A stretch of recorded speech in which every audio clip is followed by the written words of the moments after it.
Good morning or good afternoon, and welcome to the panel on engaged community partnerships, opportunities and challenges in multiple contexts. My name's Raj, and I have the privilege and the pleasure of moderating today's discussion. We're lucky to have three panelists, and hopefully four, who have engaged in community partnerships and reflected on those partnerships. I've had the chance to meet with most of the panelists already, and I can tell you it was an insightful and engaging discussion and maybe even a little bit provocative. So I think you're in for a real treat. Our first panelist today will be Natasha Smith-Walker. She's the Executive Director of Project Exploration, which builds learning ecosystems that support students' emerging skills, curiosity, and ambition, and encourages those students to take ownership of their learning, become active members of the STEM community, and invest in a lifelong practice of inquiry. Nicole Pinkard works with Natasha, and we'll learn more about their work together. Nicole's an Associate Professor of Learning Sciences at Northwestern University and Faculty Director for the Office of Community Education Partnerships. Her current research focuses on pedagogical-based social networks and socio-technical systems that support community-level ecological models of learning. And I think Nicole and Natasha together are going to talk about that ecosystem kind of approach to learning. Nancy Maryboy is our third panelist. She's the president and founder of the Indigenous Education Institute, a nonprofit with the mission of preserving, protecting, and applying traditional Indigenous knowledge in contemporary settings. The Indigenous Education Institute has developed numerous projects that preserve traditional knowledge, protect knowledge in terms of Indigenous protocol, and apply it to areas such as astronomy and other scientific disciplines. And our fourth panelist, if she's able to join us, will be Stephanie Radcliffe, who works with Nancy, and we'll learn more about their work together.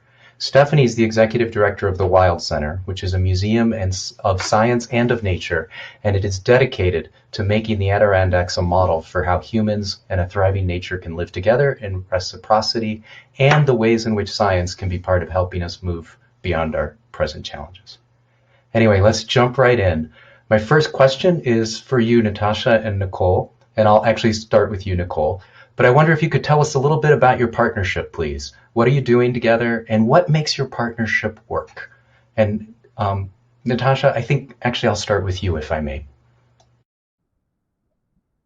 Yes, sure. Good morning, everybody. My name is Smith Walker, and I'm Executive Director of Project Exploration. I've had the great pleasure of working with Nicole. We are going on, we started our work back in 16, 17, so we're about 4 years in.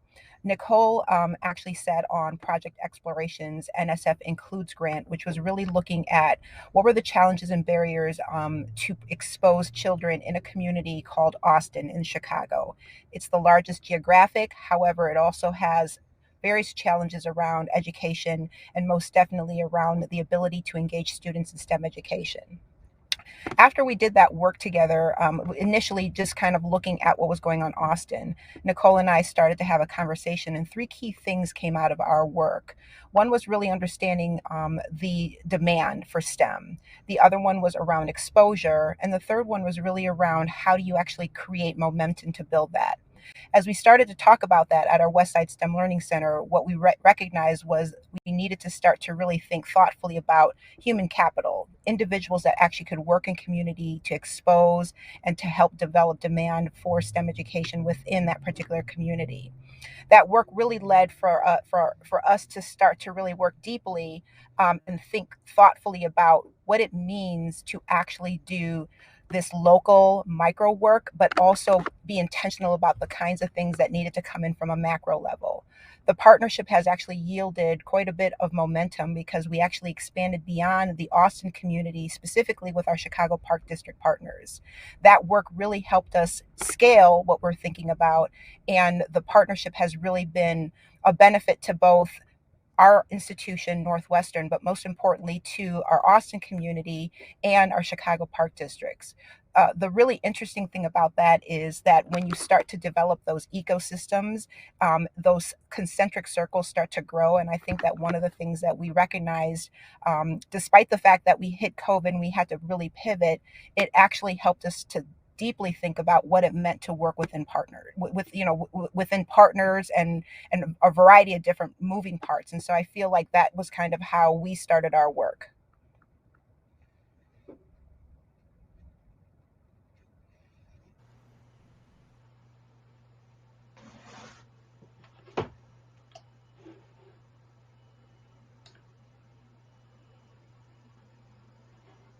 University, Sheena Rate and Denise Naku.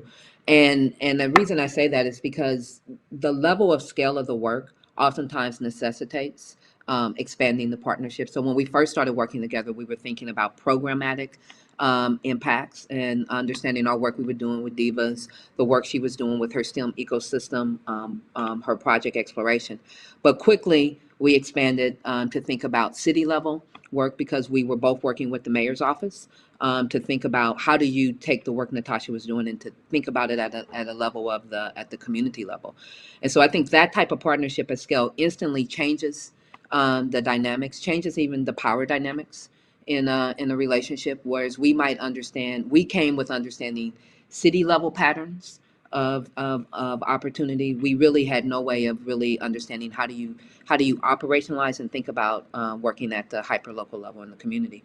So I think in that sense, the power dynamics quickly changed. And because we have been working together for years, in some sense, we were able to sort of work holistically, which you say, Natasha, to figure out what the best approach was to collaborate and working at the community level, but also to make sure that we expanded our partnership to bring in others at the table.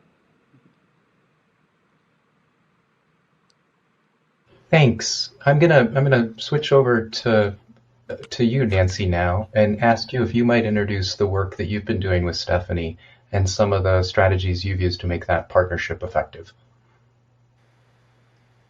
Okay, thank you, Raj. Yeah, Sawayuganisha. Good morning. My name is Nancy Maryboy, and my Cherokee name is Tsawayuga. I'm Navajo and Cherokee, and currently living in the San Juan Islands. My mother's clan is the Bird Clan. That's the Cherokee side, and my father's side is Honeycomb Rock Clan. The Honeycomb Rock Clan, Sinjikine in Navajo.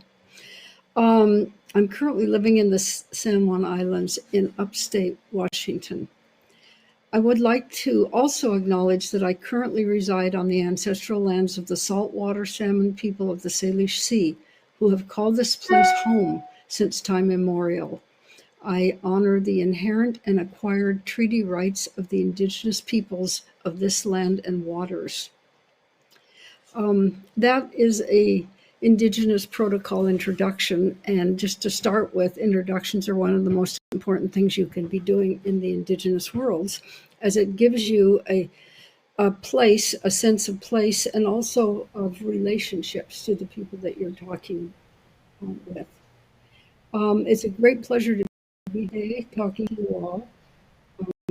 And I'd like to say, in answer to your question, or to start, to follow up on what Nicole and Natasha said, is that there's a long history to our work with the National Science Foundation, going back into earlier than that, working with NASA in the mid 1990s, and then culminating in several different grants with the National Science Foundation that occurred in the 2000s.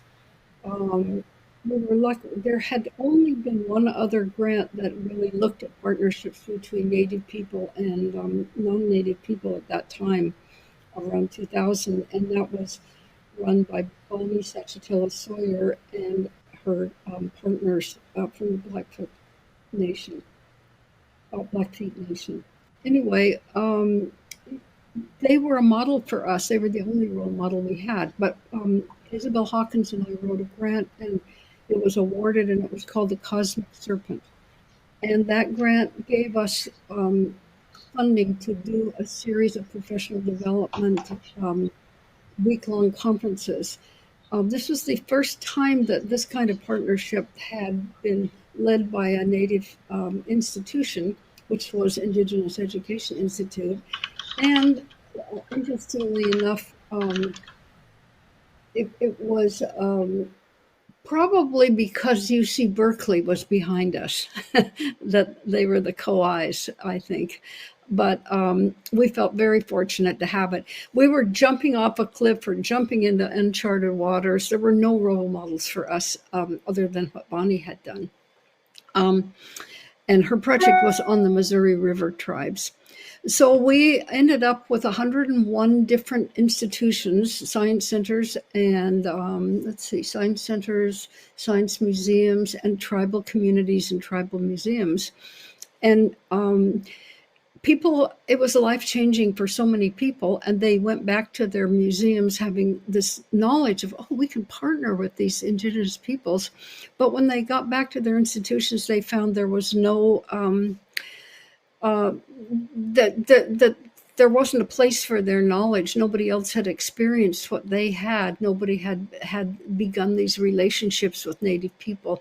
And so it was a real uphill battle to institutionalize this kind of collaboration. We called it collaboration with integrity. Each one of those words is really important in the meaning of this work together. Collaboration with partners and allies, integrity with doing it right, wanting to do it right, wanting to learn more about the Native protocol. And I must say right here that probably everyone that's listening most of you have a Western education, Western science. But how many of you have had an education in Indigenous science, I bet could fit probably on my hand. 5 maybe, who knows. Anyway, so our biggest the biggest outcome we wanted was to bring an awareness to this Indigenous science and Indigenous worldview, since that would bring it up into parity or balance out the knowledge of Western and Indigenous science. And so that's always been one of our goals. So doing that with integrity is something that has totally helped us with both sides.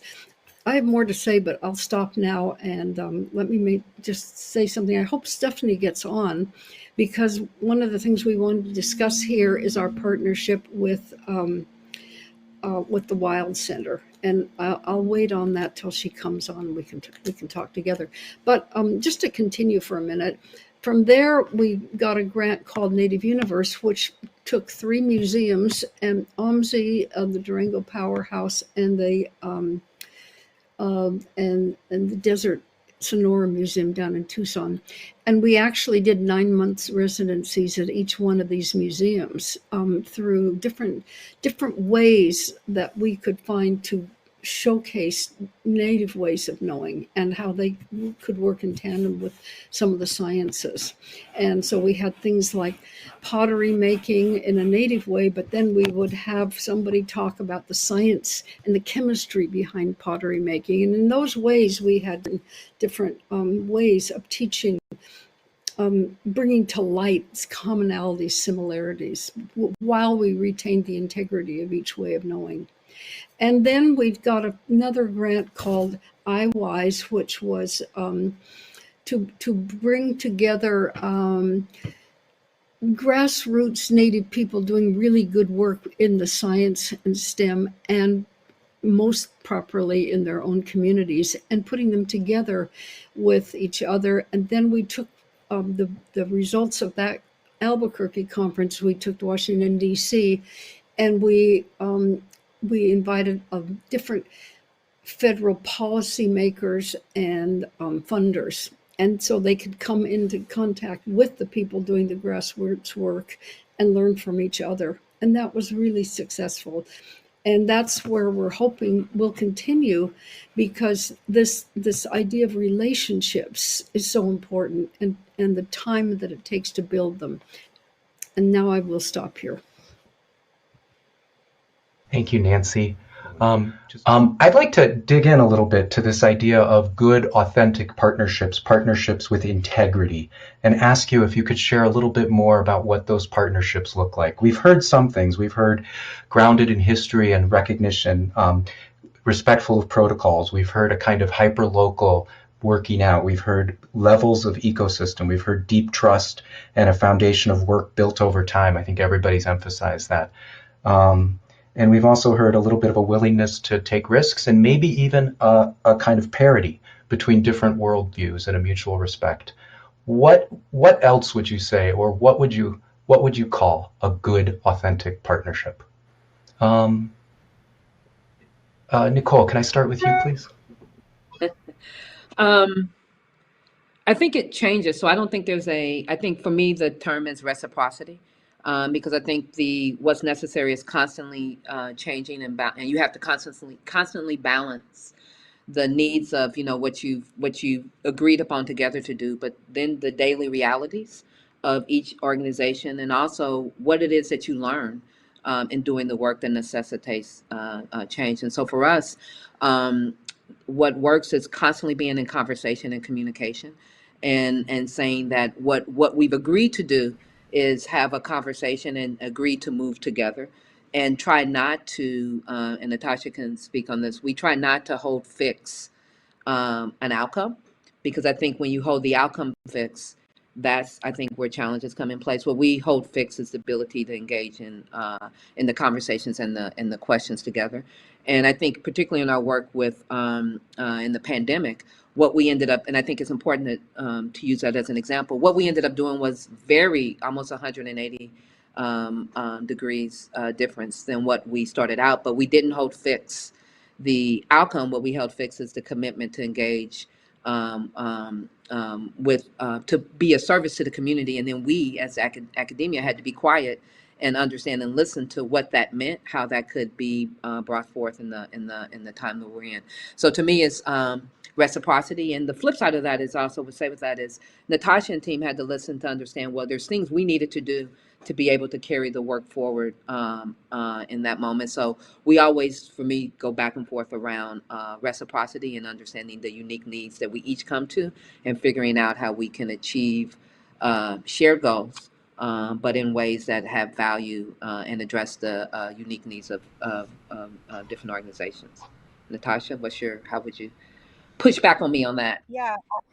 No, I'm not. I think that I'm going to add to that because I think reciprocity and understanding that shared goal was really important. And I think that Nicole was right. We didn't know what the actual product was going to be at the end. We had an idea and we were shaping it, especially during the pandemic. But I think the other thing that's really important is this notion around respect. And we all talk about respect. However, we are a nonprofit organization that's rooted in community.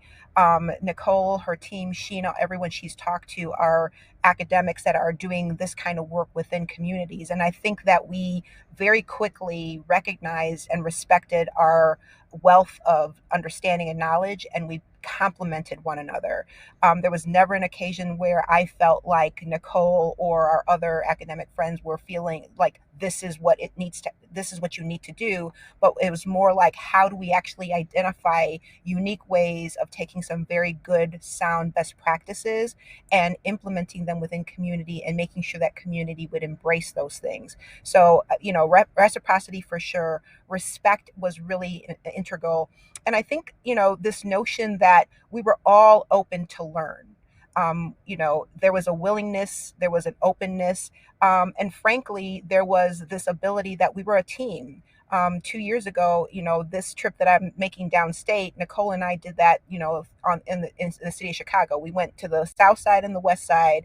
We made stops at every one of our partners' locations, and we developed this camaraderie around how are we looking at this same, going to it with the same lens, but also being able to bring in what we saw from our perspective and how we actually built that together. Thanks. So, respect, reciprocity, mutual learning, shared experience, and hold fixed the ability to engage, be flexible of the outcome. Nancy, what would you add? Oh gosh, those were just such good words that you two just said. I agree with every single one of them. Um, because what's interesting about this panel, and especially strangely that Stephanie's not on, we are all representing minorities, and we're representing a firm sense of community here. So so it's rather than, anyway, just let me say that.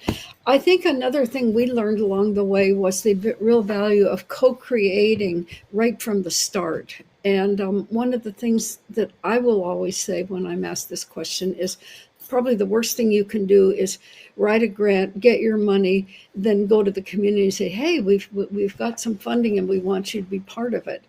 That is not the way to co-create and collaborate with integrity. What you really need to do, I can't emphasize this enough, is start with your partners to be and create it together, because you may not have the same outcomes. And particularly, I think it's important for the non-native science side of things to, that they will already know what they want. And most partly is, I guess, is a relationship with a native community or another type of community. But very seldom are they asking, what does the community really want and what does the community really need? And so, for an example, I also work on an IMLS project, a funded project that brings together the Museum of Warm Springs in Oregon and the High Desert Museum in Bend, Oregon. And they've done a really good job of figuring out and sharing their needs. And they're different. For example, in this particular case, the museum wanted a lot of technical advice and real nuts and bolts things about collections management, things like that, maybe archiving. And so that idea that was just mentioned about not having a fixed outcome was really important, to be flexible enough to make a part of the project exactly what the Native Museum wanted. And I think that's true for our work with the Wild Center too, with IEI and the Wild Center up in the Adirondacks. So that co-creating, I think another thing is to realize, to build a relationship with a tribe, for example, you must realize that all tribes are not the same. They can be totally different. There are some commonalities, of course, but each one needs to be respected for who they are. The language is always really important because it holds a more holistic view of the entire universe. And so it's a very different way of thinking from your standard mainstream thinking. So taking the time to get to know from the people, and seeing what some of their interpretations of words are, like science, for example. The word science can be completely different from what a mainstream institution's words are. So that idea of learning about the community you're in. I know OMSI is a very good example of this, and they started out by not even knowing what tribes they were situated on whose land, and then they've gotten so into it now. Now there's a bridge named after one of the tribes, and so it's slow coming, but it's coming. So I think that a lot of work has to be done at the beginning, and this includes, I guess you could say, as one of our leaders, Leroy Littleblair, says, bracket your biases. And I guess another way to say that is let go of your assumptions. Be willing to really listen really deeply to what people are saying. Look at their body language. Listen. And don't interrupt your elders. That's something we always grow up hearing, and it can really offend. We've seen this in several different instances where the elders, who are the knowledge carriers, are really offended that they were interrupted, and they want to leave the project just because of something that seems insignificant in the Western way, because Western conversations seem like it's interruption. But in the Native way, you're supposed to let people, there's a protocol they're following as they're speaking, and the more traditional they are, the more they're following this protocol. And so I'm just giving you some little hints that can derail a project, actually, if you don't pay attention to them. But I'm delighted that Stephanie's back on now. This is great. Welcome back. Let's see. I think the willingness to change is important for both groups, the mainstream groups and the even in the native way too.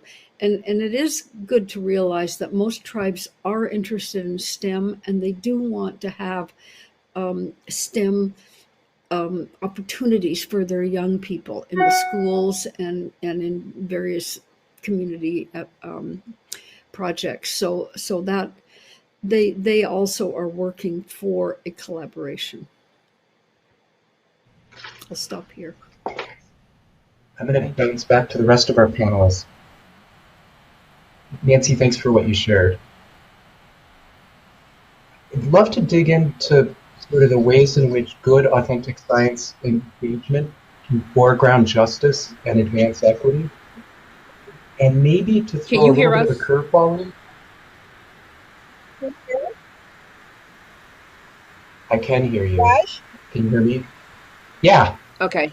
Yes. Okay. Now, Natasha, go ahead. I Okay. wanted to, oh yeah, I wanted to jump in. Nancy, I think something that you said is so important, and I think that it's a global concept that we need to all adopt, and it's this notion around, in the native community, you talked about how listening is so important, and I think that in our culture, that is something that we probably don't do enough of, and oftentimes we're probably making mistakes and not even recognizing it.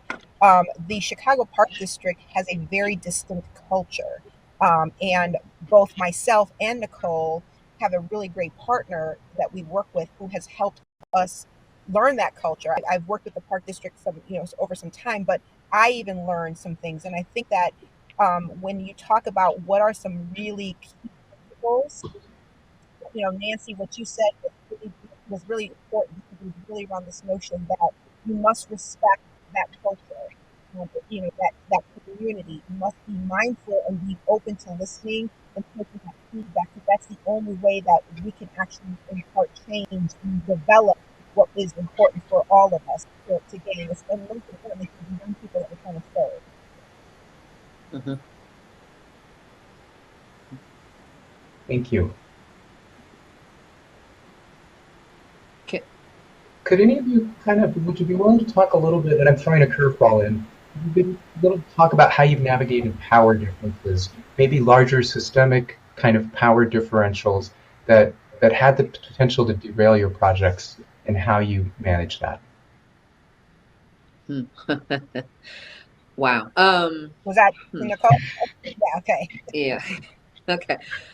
So I would say by nature of the work that we're attempting to do, trying to work at a city level and also with a city government and also hyper locally across school district, park districts, and then just, with the community leadership. You're crossing so many boundaries, and that by nature is going to be there's power dynamics, and I think the making visible those power dynamics, and then making sure you have the right folks in the room to have particular conversations. I think that's one of the things that we've uncovered. I think in our work together is really realizing who needs to be around the table. And there's a famous slide that our partner Sheena Rate put together in one meeting that really labeled everyone in the meeting, and we realized just to have one conversation you were bringing together 15 different civic leaders in some shape or form. So for us, we're just very intentional of understanding what that dynamic is and being intentional about who leads, and being respectful. I think also, Nancy, what you're saying, being respectful of who's leading certain conversations, because we also who's leading the conversation oftentimes dictates a lot. So I've learned a whole lot. That's where Natasha is always schooling me and helping me understand the dynamics and the relationships. One thing I did want to say that I wanted to come back to is the comment about outcomes. And so what I mean by that, not holding outcomes fixed, is that oftentimes you can get to an outcome, but your patterns of participation aren't what you need and they're not sustainable. So we hold what's more important to us is to get the right patterns of participation by who's going to the parks, whose programs in the parks, who's looking at action. If we can get the right patterns together, and those patterns are oftentimes determined by the stakeholders sitting around the table, Then we can later talk about outcomes. But it's oftentimes you can get the outcomes, right? But you haven't actually put in place structures that are owned and can be managed and led by the community because you're getting to the outcome first. So, not that outcomes don't matter, but I think the most important thing, sustainable thing, and I've learned this over numerous years, is to hyper focus on the patterns of how people are engaging, who's engaging, such that you can lead to more longer term outcomes. Got it. Got it. So it's sort of the if we're not careful in defining a process of inclusive engagement, we don't get to that place where there's shared outcomes.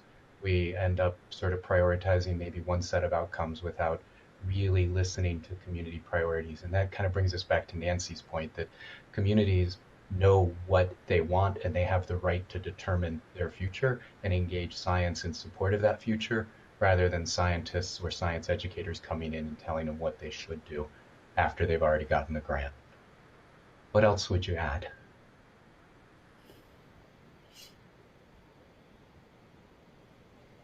Anyone? I can I say something here? Please, Nancy. Oh, I think another thing that's been really successful for us is the idea of allies, and I think Natasha, you had another name for it. I can't remember. Maybe you'll remind me here in a minute. But the idea of working with people that you have long-term relationships with, you're very, very close with, you've shared things over years, you have played together, you've had fun together, you've eaten together, you've done informal things together. Um, but but your allies are people from both cultures, the dominant society and the non-dominant society. They are they are respected in the community that you as a scientist is wanting to enter. And so these people, I can't stress how important they are, and over a period of years, because they have the respect of the community, and they will be the ones that can open doors for you because they are respected. And you might make the wrong choice. I have to say, this is hard work to do. It's just not easy. And you're going to have successes and you're going to have non-successes. But from my perspective, we're having many more successes. And I think what was said about sitting around the table, I think that's really important. A generation ago, not one of us would have been on this discussion with National Science Foundation or CASE or AISL, but not one of us. But now we're being asked to speak at an opening session of AISL, and to me that's a tremendous. And people are saying, be honest, say what you want to say, and to a great extent we will do that. Not totally, but to a great extent. Anyway, I think so. So things are changing. This is a real opportunity for all of us, everyone listening in too. This is a real opportunity for us to make change. And so I want to circle back to that ally idea. Allies taught us so much when we started out, and I remember going to my first NSF meeting. My God, it was terrible for me. I was the only one that I knew. I didn't know anybody else in the rooms that, and so to top it off, I was so excited to be in Washington, D.C., and I was so excited to have Starbucks in my hand. And I tripped and fell over one of those cobblestone treats. I ended up breaking 2 ribs. I was in agony the whole rest of the, I had to go to the Georgetown Hospital. I was in agony all the rest of the meeting and all the way home. So I didn't have a good, it was, my allies though came to my rescue, and they happened to be from NASA at the time. And they really, I don't know what I would have done without them. But anyway, so these kind of allies, look back, look at your community, look back and see who's respected. And it's not always the politicians, it's not always the educators, but it often will be those people. But that's going to be a key to your success. I think one of the main keys to your success. The another one is to really look at the place you're situated in. Place-based knowing is so important for Native Americans and many other minorities too. You're situated in a place. You have a homeland. You know who you are. You know what your roots are, and all these are important words in the native languages too that are talked about on a daily basis. So that idea of where's your museum, where's your science center located, what have you done to reach out to the people that are there and honor their hundreds and thousands of years in that community, and what can you learn from them? It's not all a one-way street. So anyway, I think this is something that Stephanie can speak to, and I'm hoping we can hear you, Stephanie, now. Let me just say that Stephanie's been one of the best directors of a museum I've ever worked with, and she has gone so far out her way to make things work. And so she made things fun. We ate together. We went ice fishing together. We made skirts together. We were up in the Mohawk communities that she's spent so many years establishing very authentic partnerships with, like the Six Nations Museum and the Akwesasne Museums. And she took us up there, and and she's very thoughtful about this idea of power, and I'm really hoping we get around to hearing her during this session, because she has some remarkable things to say as the director of a museum. And it's very, very important that the director of the museum is on board and totally supporting these projects. So Stephanie, if you can get on, just come in at any time. But I think her work has been exemplary, and who holds the purse strings, and how is the money dispersed, and what does that mean about power? I'm just saying these things not to co-opt what she's going to say, but hoping that we'll get to hear from her. One more thing I wanted to mention, though, that makes these partnerships works, is the evaluation team. And we have been so lucky to have Jill Stein and Shelley Valdez, who work as in cross-cultural evaluation processes. And that has made a huge difference to all these different groups I've been working with.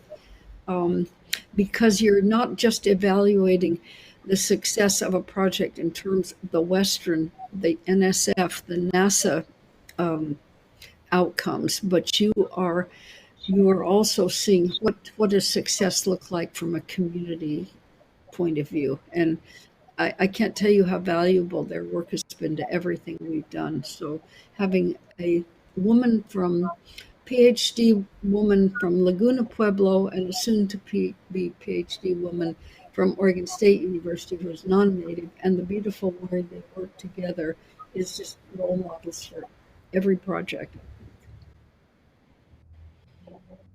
Thank you, Nancy. And Stephanie, I do hope we can hear from you. Go ahead, Natasha, was that you?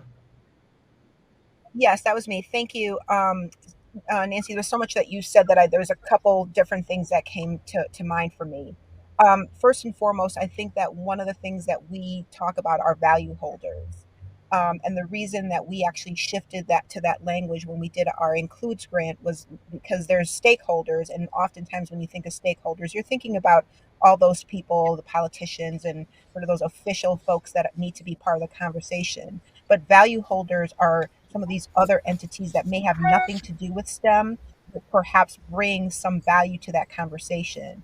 And so the work that we started really was from this premise of understanding the value holders. So we had grandmothers, we had the police department, we had the park district, we had middle schoolers to help us understand what it was that we needed to do and how we needed to function in a community like Austin and Chicago. And so this notion around the value that everyone brings to the table that you may not know, that perception, that ability to have that knowledge is really important. I also think, Nancy, you mentioned something around the notion of your evaluators. I'm proud to say that we worked with Cecilia Garibay when we first did our Includes, and it wasn't necessarily about just evaluating our project, but it was really around evaluating the process that we as a team took on. and the feedback that we had from that particular project was really valuable and helpful for us as a team that was doing this work. And that really led to the work that Nicole and I built from, because for us, we do value our park district instructors because they're the ones who are actually on the ground. We value our ski ambassadors. We value the young people that we work with. We value the staff that's in the front trying to do this work. And so, this notion that you have to have that mutual respect is really important.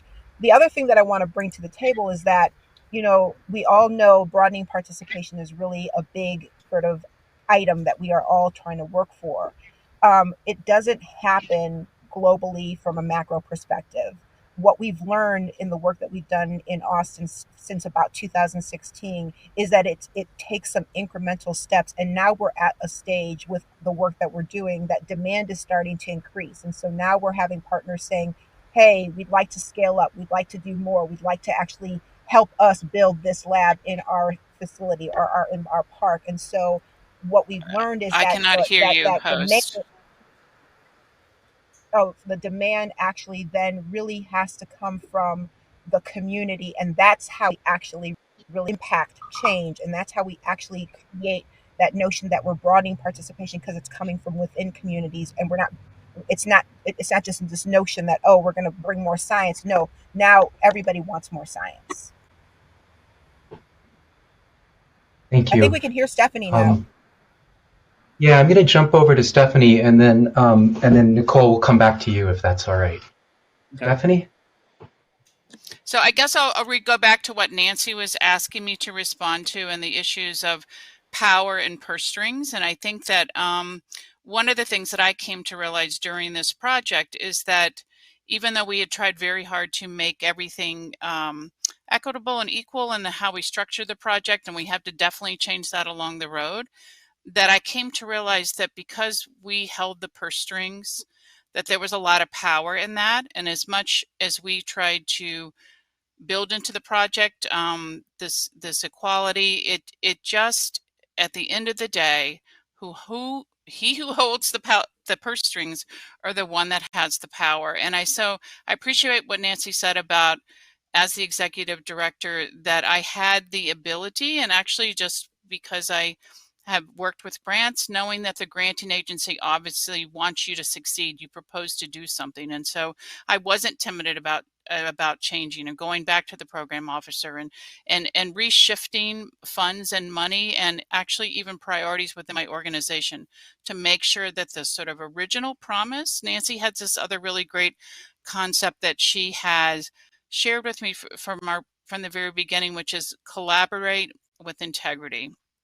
And what that came to mean for us is, what promises did we make at the beginning of the relationship, and were we upholding those promises? And so it really came to mean that, you always think of yourself, of course I have a lot of integrity, but it really kind of raised the bar, and it became a self-awareness of everything that we were doing in the project. Were we really making good on the promises from the very beginning? And so we ask ourselves, the evaluators ask us all the time to reflect on that. And I think that this sort of notion of collaborating with integrity has embedded in it this incredible sort of respect with your partners. And are both parties equally benefiting? And if you are the sort of dominant power in your culture, then are you making sure that you are, because you often do have more power strings than others, to change things so that it is equitable at the end of the day? Thanks, Stephanie. I'm really glad you were able to join us and share that. Nicole, you had wanted to jump in. What were you thinking? Yeah, so one, I'm gonna respond to power, and then another. I think initially we had the notion that the easiest way to address power was just to balance money. But in reality, it's not just about money, and that there's some things that universities are better with doing with. And yes, we can balance the money and then tell project exploration, hey, guess what? You now got to figure out how to do, ABC, where it's easier for universities to do that. So I think we quickly moved to around a conversation of really understanding what our strengths are, each of us as organizations, and then figuring out how to balance. It might not just be money move, it might be there's other multitudes of ways to make sure that you're balancing power. A lot of it, yes, is with money. So definitely, I think in our last, we just submitted a grant that we, spent a lot of time because first NSF opened up the opportunity, I'm talking about the racial equity grants, opened up the opportunity to fully think about what it truly means to do the work from an equitable standpoint, because you weren't limited by a particular dollar amount. So and so I do think there's a lot of conversations that need to be had about the ways in which we can share resources equitably that really benefit organizations. The second one, I think, is I really want to add this is we're talking a lot around Natasha and I around working just at the hyperlocal level, but in reality, we're working. It's important that we make sure that we include all partners in also in the part of how you're abstracting from those hyperlocal contexts to try to understand from them and then take them to others, right? So what we're not doing is saying, hey, let's really learn with and work in Austin with project exploration, and then back in the university, we're coming up with some methods and frameworks that we're going to take to others. That whatever we're creating is done together, and it's a representation of all of our work. And even as we're in Chicago working with other communities, we're like, hey, Natasha, how do we, bring you to do that? And so the challenge with that is you have to build the organization, right? Natasha can't manage her organization. I mean, Natasha, maybe you can, so correct me on this. And then also, support 10 other communities trying to do the same thing unless we think strategically about how we build per organization to be able to do that. And I think that's one of the challenges in this work. We ask a lot of our community organizations, but they don't have the same supports or even the number twos and the threes in charge so that they can help people learn from the lessons as opposed to just academia coming in and taking those lessons and taking them to others to learn from. Thank you. Those are really good points. I'm gonna respond to that. I think that Please. I think that one of the things that Nicole has also, so this notion around power, yes, we've talked about money, etc., right? But I also think that it's so valuable to have the kind of partnership that we do because they also, when I say they, Nicole and her team and some of the other folks we're working with, have helped us as an organization understand how we would need to also think about scalability. Nicole is actually absolutely right. It is easy for us to do the work that we're doing in the communities that we already work in, but what does that mean when we want to start to scale? And we've started to do that work, and we believe in partnerships. And so part of the work that we will do is to say, if we're moving into a different, or kind of moving into a different community, who's the community partner that we leverage and bring to the table to say, hey, let's pull you in so that you can help us think through what needs to happen here. We were very thoughtful about the park district, and we brought in a park district person to say, if we're going to scale in parks, you need to have a seat at the table to help guide that conversation. That is really important in the development of our partnership. Nicole, I also think we need to do some ice fishing because this thing that Nancy and Stephanie are doing is important in terms of going out and doing things together. And they think that's important, right? Because that also helps build a mutual respect and camaraderie, and you get to know that person and you recognize where they're coming from. And so even when you have to have challenging conversations and when there's difficulties, where there has been, there's many times when I've called Nicole and said, hey, we got something going on, or she's had to call me and say, hey, your team has said this. She and I are able to kind of work through that and navigate that because we've developed a relationship outside of the partnership, but we've also brought in the other folks that are part of that partnership, and those value holders, and those people also become part of that fold. So it's no longer this institution X with organization Y. It is now mutually working together, and we recognize each other as integral to the work that we're doing as we move forward. I'm not joking about the ice fishing, but that sounds cool. I want to go back we to are ice coming fishing. to the end of our time together.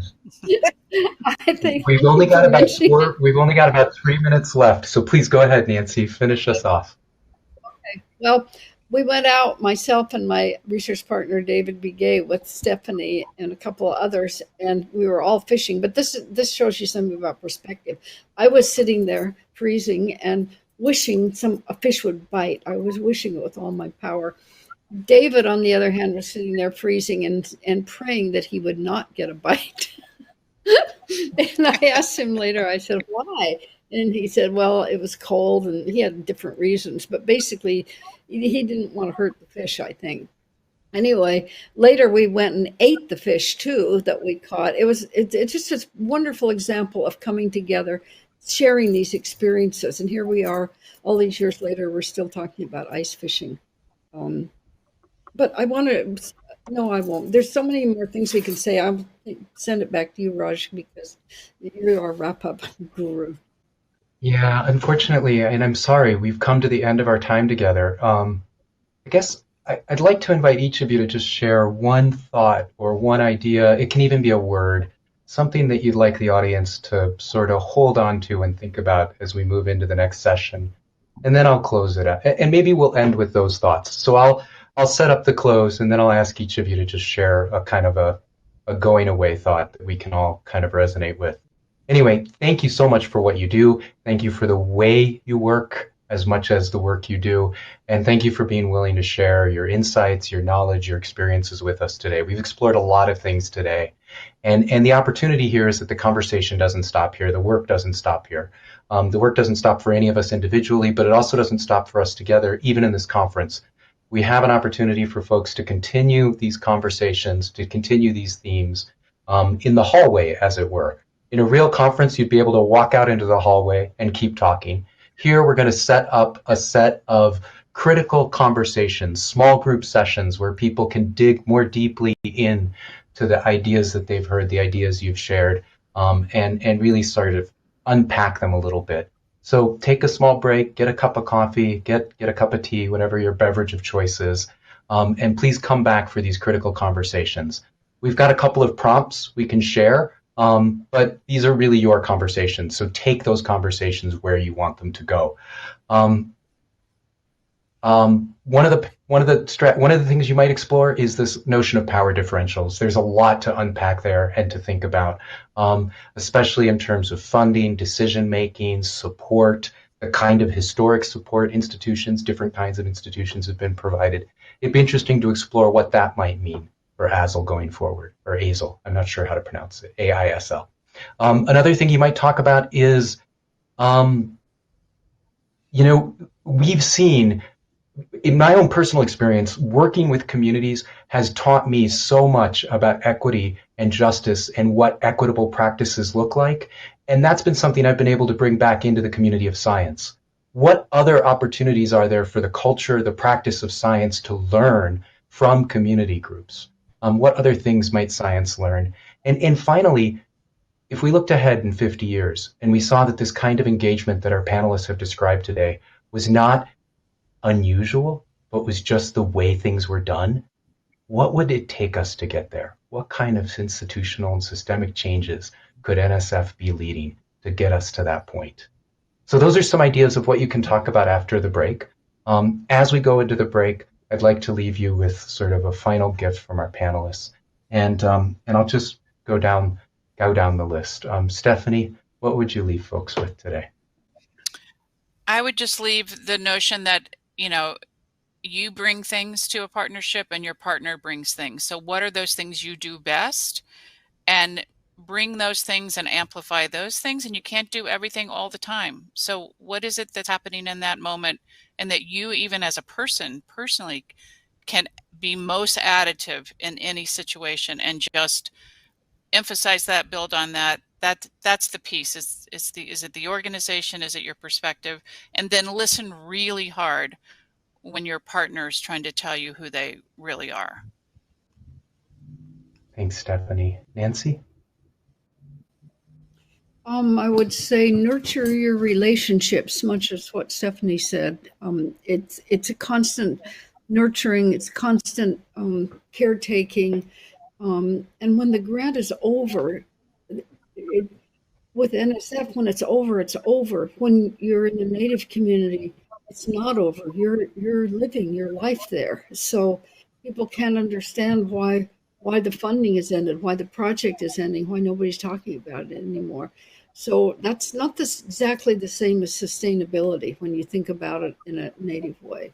So I would say I think there's a need for going back to the original kinds of grants where we had Cosmic Serpent, and now that's 15 to 20 years later, the new generation doesn't know the kind of things that we were trying to bring together during a project like that. I think there's a need to revisit it and and bring the whole science community up to some kind of parity of knowing. So thank you. This has been a wonderful opportunity to talk with you all. Thank you. Natasha. Stephanie and Nancy said such great stuff. I would say that listen is important and sustainability is important. So making sure that whatever you work on, you actually embed it within existing structures so that it doesn't go away when the funding leaves, that you've thought about how you can start to really integrate it into the actual work that community is doing. I would say listen persistently, actively identify ways to embed work that it stays, and and be authentic, be real with what it is that you are trying to do and how that shared goal can be won. Thanks. Okay, now I Nicole? get the. I always say going after Natasha, but I would say I think just embracing collaboration as a journey, particularly when you're trying to engage in community level work. Think of it as a journey based in reciprocity, honesty, and a willingness to learn and pivot. If you aren't pivoting, then you didn't pick the right question to come in, because the journey it has to be different, and you can't, if you follow your exact path that you came in with, then you're not learning, you're not truly collaborating. So buckle up, enjoy the journey, but grounded in reciprocity and honesty and respect. Well, thank you all very much. And with that, that concludes our panel. Thank you so much.